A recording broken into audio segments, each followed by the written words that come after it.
programs have always presented a challenge to man. Many secrets remain locked in space, secrets that have puzzled men for centuries. The search for knowledge about space is underway. Hundreds of scientific rockets and satellites have been launched. As the information is collected from space, it is made available to people all over the world. Already, startling and practical advances in many scientific fields have resulted.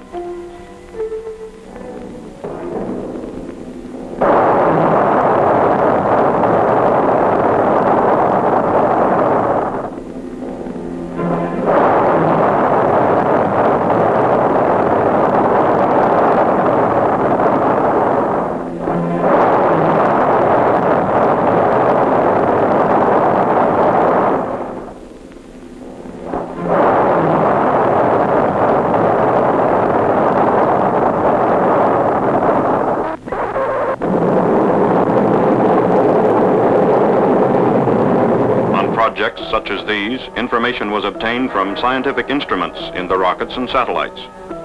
Now, man himself is to follow these mechanical devices. Cape Canaveral, Florida, May 5th, 1961. U.S. Mercury astronaut Alan B. Shepard enters his spacecraft. Very shortly, he will be on his way into space. As the hatch goes on, two big questions come to your mind. Is the vehicle ready? Are you ready? Before the flight, Shepard had this to say. I think the one thing that strikes me as I look back on the training program is that I have really developed a feeling of confidence. A confidence in the people with whom I work, a confidence in the systems with which I am dealing and will have to deal in flight, and of course, a confidence in myself. You're confident, but you're human, and you go over the program just one more time. A feeling of confidence. It began to grow from the day you and your 6 fellow astronauts were selected from hundreds of volunteers. Confidence in the people of Project Mercury, the spacecraft and the launch vehicle, and confidence in yourself. You were involved in the design of the Mercury system almost from the beginning, contributed ideas and modifications. You worked with the engineers, came to know the components and systems like you know your own car. And you followed the tests, test after test after test, to make sure the design did what it was supposed to do.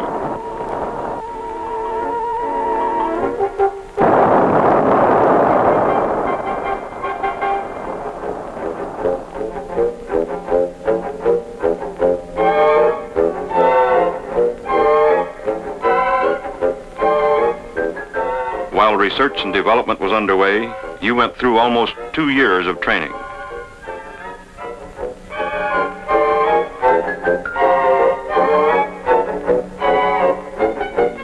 You flew mission after mission in a trainer just like the craft you're sitting in today, became completely familiar with every control and instrument.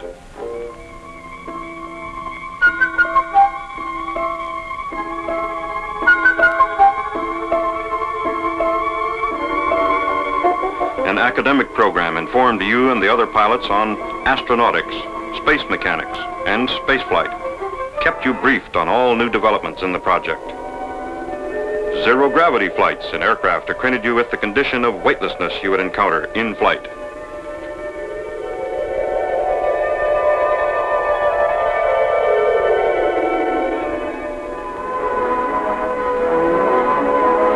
You got in a lot of centrifuge time, too. Today's flight won't submit you to any G-forces you haven't experienced before. The program simulated every possible situation. You know you're ready to react almost automatically.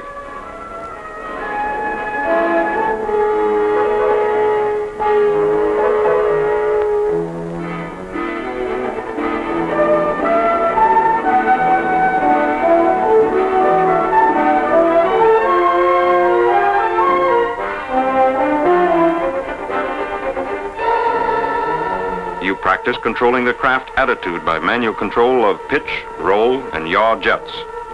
That will be part of your mission today, and you're confident that you can do it.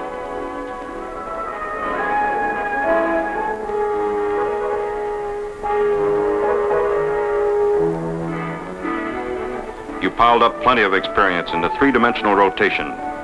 You know that even if tumbling situations occur after separation, you can bring the craft under control with your manual control system. There were continuing flights in high-performance aircraft. They were important to you, too. You're an experienced test pilot. Flying is your business in any type of craft. You remember extensive training in escape and survival techniques. There is always the slight chance the spacecraft may land outside the pre-planned area. As you sit in the spacecraft, waiting for launch, you know your training has covered every conceivable eventuality, every emergency, no matter how unlikely.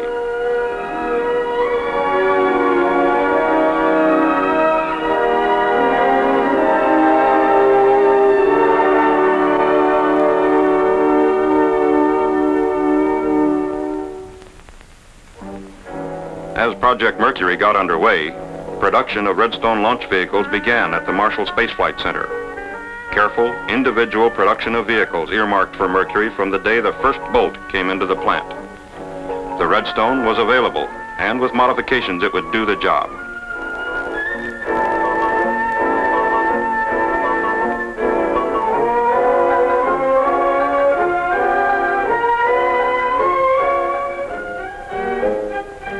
At the McDonnell Aircraft Company plant at St. Louis, just 3 months after project inception, prototype spacecraft production was begun. A few short months later, production spacecraft were being completed. Your trips to the production points were important. You became thoroughly familiar with the Mercury systems. The closer you got to the system, the more confident you became. You followed the flight test program closely. Components, then systems, then prototypes, then production craft. A pyramid of testing. A pyramid of tests that would lead to manned flight. You knew that data and know-how was being gathered to reduce the risk element.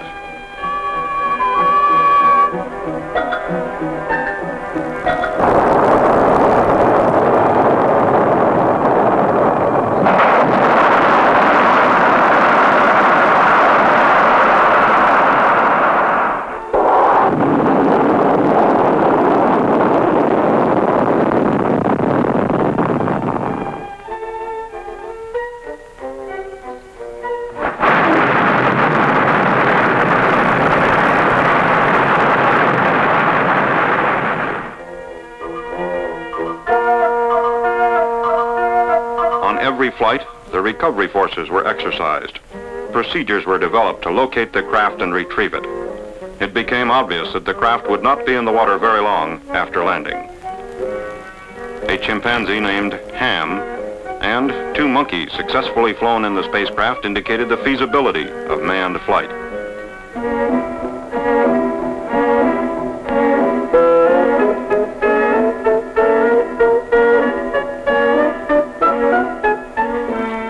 Then, all this was behind, and you knew everything humanly possible had been done to minimize risk to you and to the other astronauts.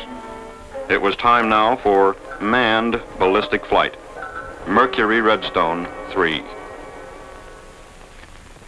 At Cape Canaveral, Launch Pad 5. Preparations for the MR3 flight began weeks before launch day. You went out and watched the Redstone slowly, carefully raised into place on the launch pad. You knew that you might be the pilot. For about 10 days prior to meeting with the spacecraft, the Redstone underwent exhaustive tests, inspections, and simulated launch operations. This vital part of the mission, the launch vehicle, must be as near perfect as man can make it before the spacecraft is installed. You and your fellow astronauts followed the test program closely.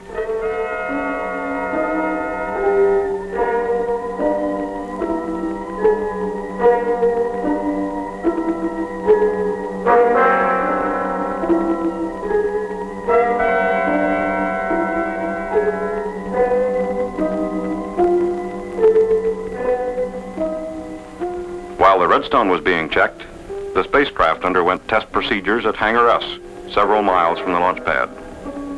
Test the electrical systems, the mechanical systems, communications, instrumentation, the sequential system. Verify flight readiness. You participated in many of the tests and checkouts yourself. You had worked closely with the vehicle for many months. If possible, you got even closer to it during the days just before launch. You worked with the Mercury engineers and technicians as they prepared the craft. The feeling of confidence in the mission became even stronger.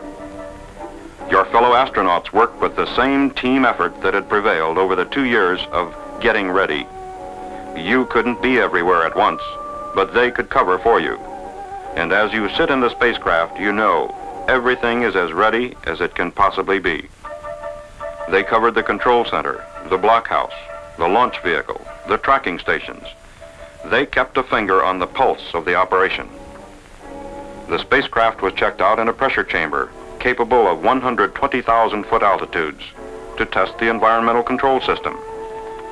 And then you were added to the system. You made sure that your pressure suit and the life support system were working properly.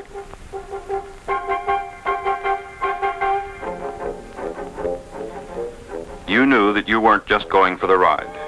You would be required to gather information, make practical contributions, make sure you collected usable data. You remember the final days in Hangar S, the retro rocket package being installed, and you know the care, the attention to every detail that went into the final servicing. The escape tower with its solid propellant rocket, the system which will pull the spacecraft safely clear of the launch vehicle before a catastrophic failure, either on the pad before launch, during the launch, or while the vehicle is in powered flight. It's a reassuring thought as you go through your pre-launch countdown. When each spacecraft system has been thoroughly checked out, a complete simulated launch and flight operation was run to make certain all the systems work together as well as individually. And then the Mercury spacecraft was moved to the launch pad to be mated with its launch vehicle. At the pad, the spacecraft was raised to position on top of the vehicle. Now you knew that the final round of testing was at hand. This flight will provide added qualification for the spacecraft and its systems in space, and train a pilot for later Atlas-boosted orbital flights.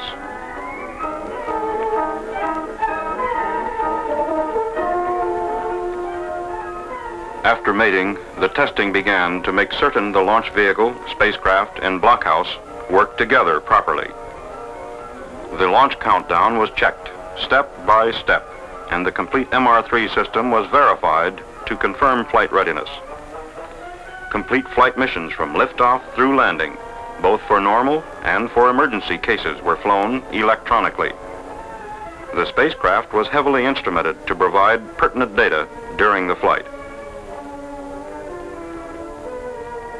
Throughout this period, all the elements of the mission made their preparations. Recovery forces, tracking stations, the Mercury Control Center rehearsed the mission again and again. You and your fellow astronauts rehearsed your parts, went through the procedures over and over. 3 days before launch, a go, no-go review board evaluated the flight readiness of all the mission elements: spacecraft, launch vehicle, pilots, tracking stations, recovery forces, everything. The decision? Go. The recovery forces were dispatched and on their way to their stations downrange.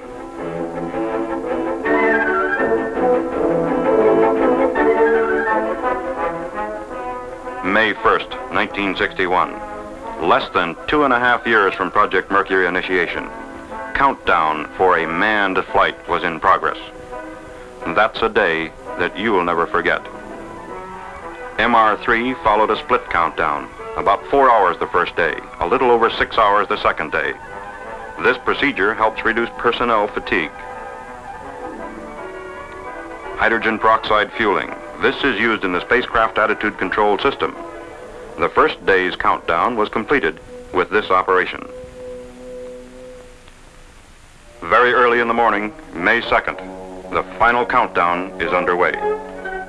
Liquid oxygen for the launch vehicle. Before this operation, a meeting had been held to review the weather situation. The weather was marginal, but the decision? Go. At the Mercury Control Center, every detail of the countdown and status of all other elements, such as the recovery forces and the tracking stations, was carefully monitored. The Mercury Operations Director manages the entire flight from the center.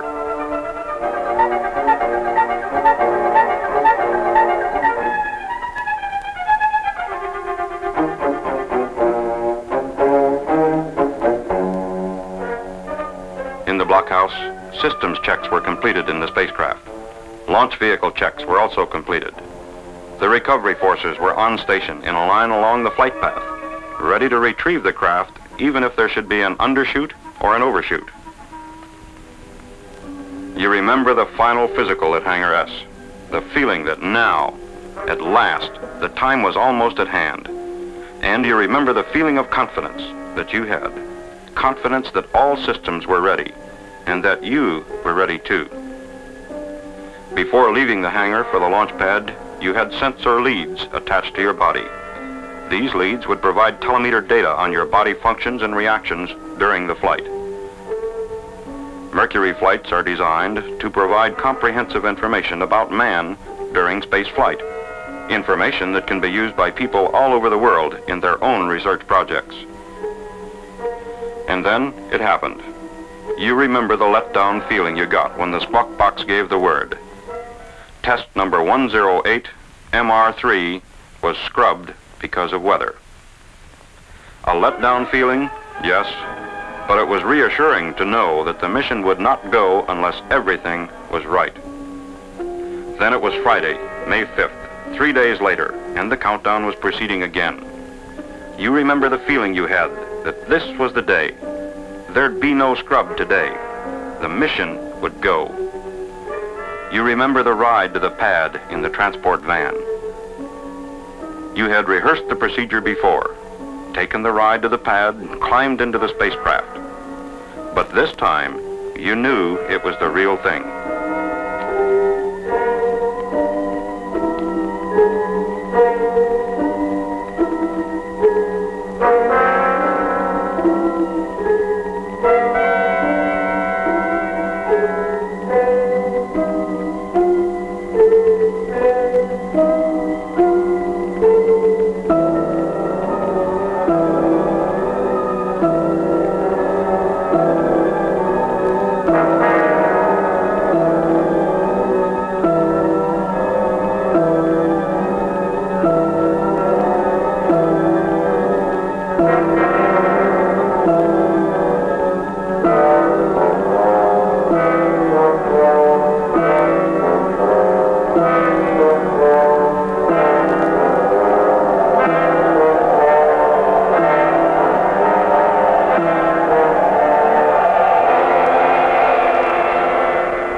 Feeling of confidence.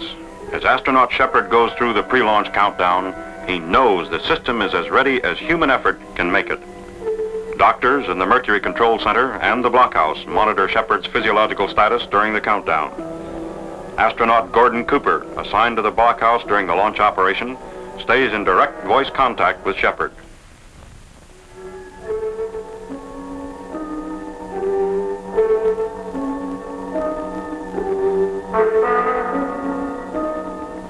As the gantry is pulled back, the emergency vehicle known as the cherry picker is raised into position. An armored car is located at the pad. It can operate in any terrain. At the viewing stands about 2 miles away, hundreds of press, radio, and television representatives stand by to witness the launch. A helicopter stands by to take a doctor anywhere he might be needed. astronauts Carpenter and Schirra take off to make direct aerial observation of the early portion of your flight.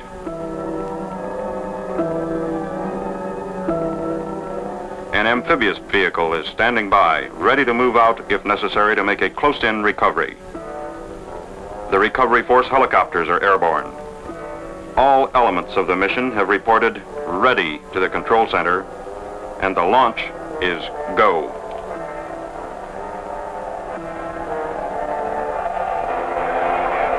Okay, yes, all ready to resume the count?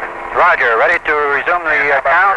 STE, I'm going to turn it over to Stoney, verify. Resume the count. Okay, Stoney, take it over. Roger. 5 seconds.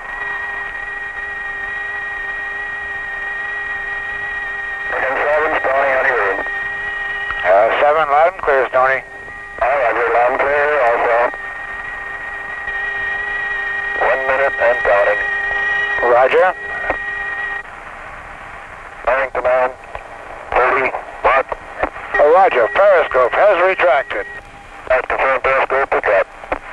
Main bus 24 volts, 26 amps. 10, 9, 8, 7, 6, 5, 4, 3, 2, 1, 0.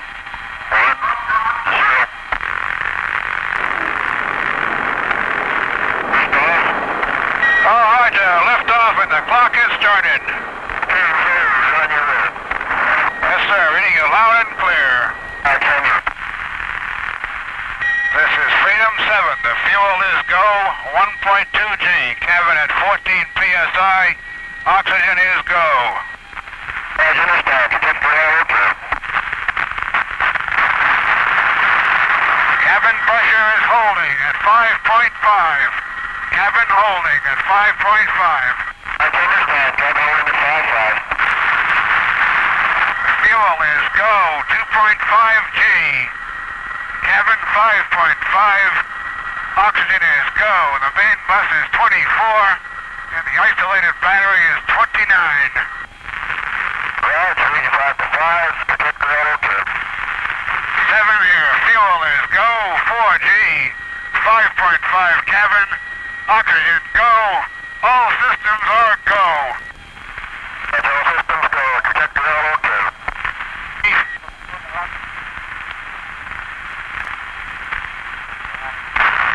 Cut off. Tower jettison green.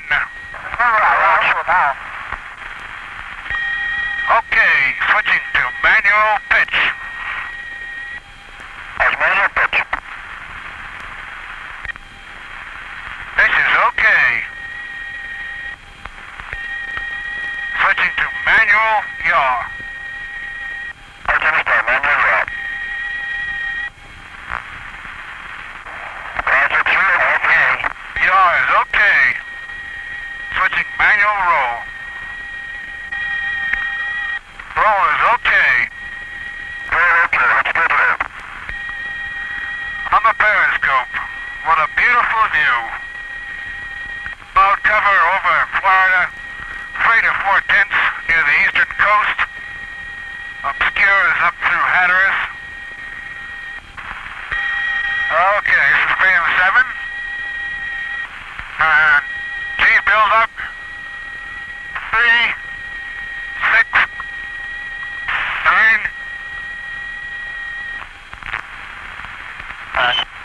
Okay. Okay. Coming clear, loud and clear. Okay. Okay. This is 7. Okay.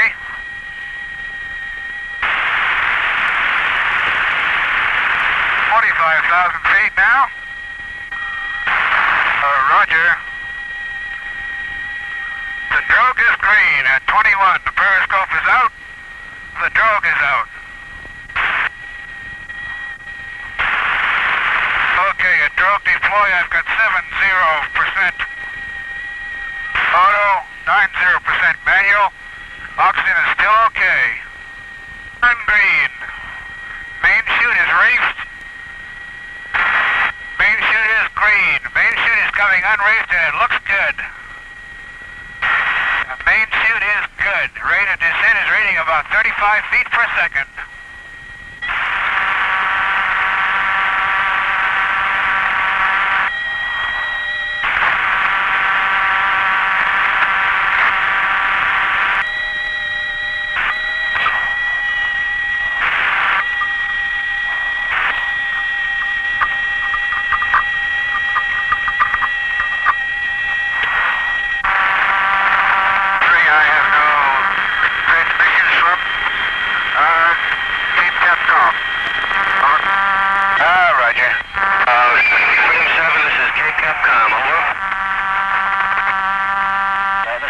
go ahead. We have something to transmit at this time, over. The negative, just relaying my condition is still good. I'm getting ready for impact. Oh, roger.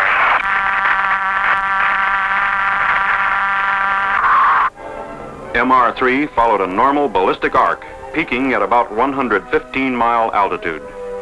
The spacecraft landed 300 miles downrange. The complete flight took 16 minutes and gave Alan Shepard about 5 minutes of weightlessness.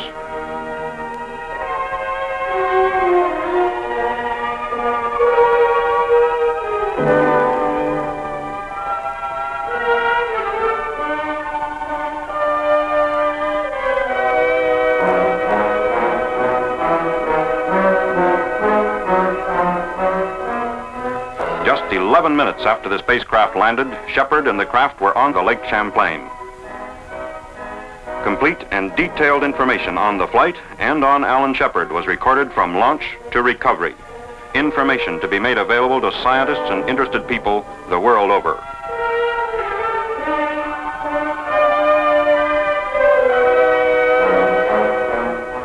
Within minutes after the flight, Shepard received a "well done" from the President on behalf of the people of the United States. A "well done" accepted by Shepard as a representative of all the people in Project Mercury.